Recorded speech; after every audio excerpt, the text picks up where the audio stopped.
Bonjour, aujourd'hui j'avais envie de vous parler de la paix intérieure malgré le chaos.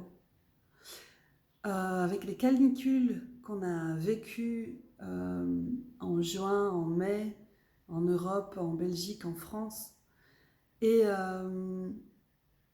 avec le dérèglement climatique, avec les différentes crises économiques, sanitaires, écologiques,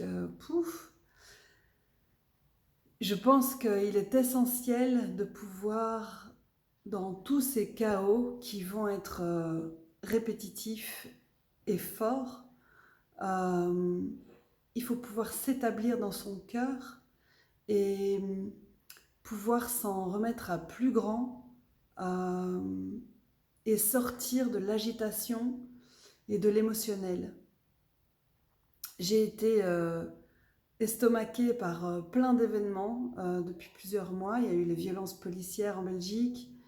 Il y a eu le fait que la Belgique soit reconnue coupable de crimes contre l'humanité envers des enfants métis qui maintenant ont une soixantaine d'années et qui, lors de la colonisation au Congo, ont été arrachés de leur maman.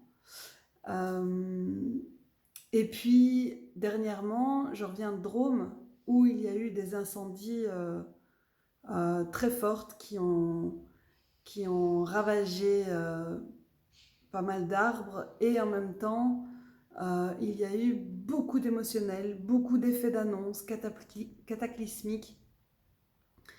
Et des gens qui ont eu extrêmement peur pour des choses qu'ils n'avaient pas vécues. Et c'est là que je vois l'importance, le côté essentiel de revenir dans un espace qui est tranquille malgré le chaos, et spécialement dans le chaos. Et donc je vous propose un stage que je co-anime avec Adeline Prieur les 8 et 9 août prochains sur retrouver la paix en soi. Dans la description, je vous mettrai le lien. C'est 2 jours avec les constellations, avec la communication non violente. Et je pense qu'il n'y a rien de plus urgent que de ralentir et de se retrouver ensemble, traverser ensemble et revenir dans cette paix, cette tranquillité qui, quelque part, ne nous quitte jamais. Et de remettre l'énergie d'amour là où notre émotion seule ne peut pas grand-chose. Alors je vous invite à aller regarder la description, à sentir si ça vous parle.